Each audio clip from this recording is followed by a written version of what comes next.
honor your dedication. We do not take for granted that you dedicate your final year of life to keeping hope alive for all of Lumiere. Some of you are leaving to change the world, others to discover the secrets of our universe. Clair Obscur Expedition 33 is a game that kind of came out of nowhere and is also somewhat of an anomaly.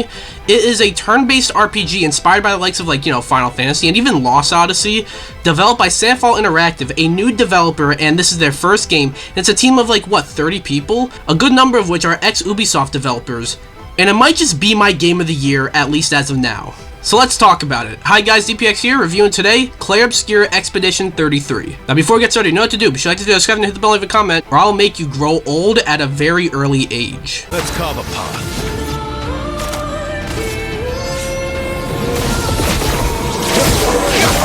I mean, where do I begin? I guess I'll just start with the gameplay, as I'd say there are two parts of the gameplay. Obviously, there's the turn-based combat, and there's also the exploration. I'll start with the exploration, as that feels very nice, and just running around environments and interacting with NPCs, and it also gives you a good sense of just how nice this world looks. Then we get to the turn-based combat.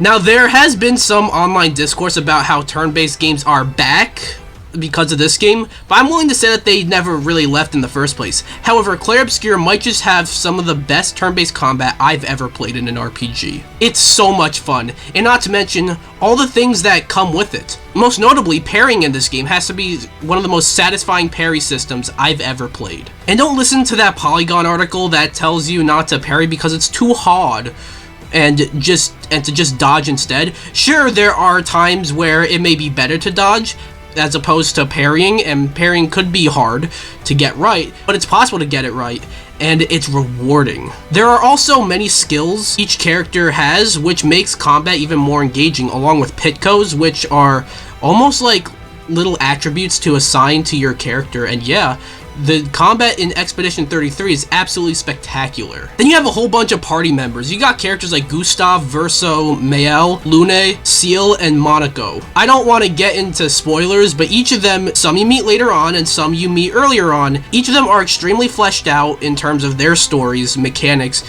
and gameplay. And that leads me to my next positive, the story. The story premise alone, when first hearing about this game, got me hooked. This story follows a group of expeditioners, in this case Expedition 33, who are on a mission to destroy the Paintress, an evil being causing people of an ever-decreasing age to die. So with that, you get a very deep story. It's a game where, being 33 is considered old, and it's all about existentialism, you know, with many twists and turns, and the further you get into the story, certain reveals happen that change the way you see other things that happen earlier on in the story. Not to mention, Clair Obscur has an insanely talented and stacked cast. One of the characters, Gustav, is voiced by Charlie Cox, and I believe his first voice acting role, and he absolutely kills it. I'd say he should get an award for his performance in this game if it weren't for another fantastic performance in this same game by Ben Starr, who plays Verso and delivers an insanely powerful performance. It may be too early to tell, but I think best performance this year might be between Charlie Cox and Ben Starr, as at the very least, they both deserve a nomination, if not a win. Other great performances worth mentioning, although they're all great, but other ones that I'm going to mention are Jennifer English as Mael, who delivers a powerful performance, and a lot of great moments happen with Mael throughout this game, and I think the great performance by Jennifer English really helped. And then even Andy Serkis is in this game as a character named Renoir, who I don't really want to get into detail about him because I think that gets more into spoiler territory, but I'll just say Andy Serkis was a perfect pick for this character. Circling back to the combat a bit, these fucking boss fights are absolutely sick. They were challenging for sure, and they took me a few tries to beat, but after I beat the boss, I felt like the fucking man. It felt so satisfying, and I thought to myself, yeah, I'd do that again. Not to mention, there are a lot of details all throughout this game, in general, but one that stood out to me was battle damage. After a heated fight, your characters will have blood stains, bruises, dirt, and all that all over them, which are just details I really dug. Not that I'm like a sadist and I enjoy people having bruises, but it's the details that count. Which I guess brings me into the visuals. This game looks fucking amazing, and might I remind you that this game was made by 30 people? In fact, look at this picture. In this picture is pretty much the entire team that worked on this game. And mind you, it's the studio's first ever game, and it looks like this, Clair Obscur, might be one of the most visually stunning and most new-gen looking games I've ever seen. Then another thing that this game does with its visuals is sometimes during cutscenes, there will be like a black and white filter and like a 4:3 aspect ratio, and it just looks fucking sick. Also, this game is very French. Not really anything to say about that, but I just felt like mentioning it, and I guess I'll put it in the good. And of course, the music. Best Soundtrack Award incoming? I don't know how this gets topped this year. When you get a chance, go listen to the soundtrack, even if you don't have any interest in playing this game. Sure, a lot of the songs have French lyrics, so you don't understand what they're saying, or maybe you do, maybe you know French, but really, who gives a shit? It goes hard. And lastly, this is embarrassing. What? Oh no, not the game itself, but the fact that 30 people can come together, form a new developer, and put out a game of this quality. Most AAA studios should be embarrassed. We need more games like Clair Obscur.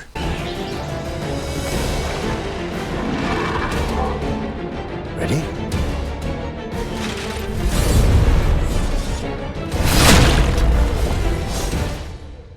Moving on to the mixed aspects, the first thing I want to mention is the difficulty. Now look, I don't have a problem with the difficulty. If I did, it would be in the bad. And like I said earlier, it's challenging but absolutely rewarding. However, I can see certain people having a bit of a hard time with the difficulty because when fighting a boss, it may take you multiple tries to really understand how they operate, so you know when to parry, when to dodge and whatnot in order to beat them. It's not a problem for me because, as I said, it's really rewarding, but be warned that this game could be tough. And the other thing I'm mixed on is the lack of manual saves. Now this would be in the bad, but the game does autosave a lot, which is good enough, but there's an option to load previous saves, which, you know, is an autosave that you're loading to, but no option to create a save, which I just think is weird.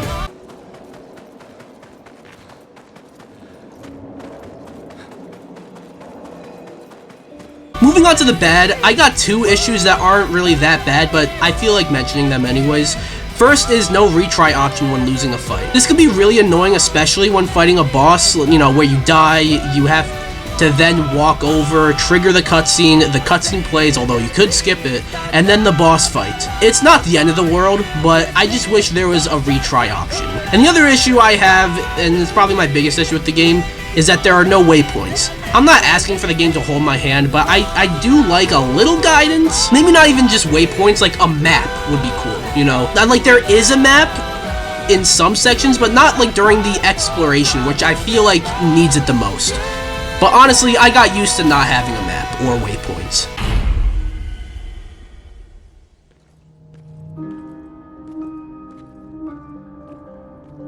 I mentioned issues, but they were very small. As a whole, Clair Obscur Expedition 33 is an absolute masterpiece of a game. I know I kept harping on this, but still, the fact that a studio of 30 people putting out their first game results in a game with such rewarding combat, beautiful environments and visuals, deep and layered story, compelling characters, award potential performances, award potential music, and so much more proves that most AAA studios should be shitting themselves right now. I remember when reviewing Astrobot, weird detour, I know, but hear me out. I remember saying something along the lines of, with everything going wrong with the gaming industry right now, Astrobot is everything right with gaming. And I think the same could be said about Clair Obscur Expedition 33.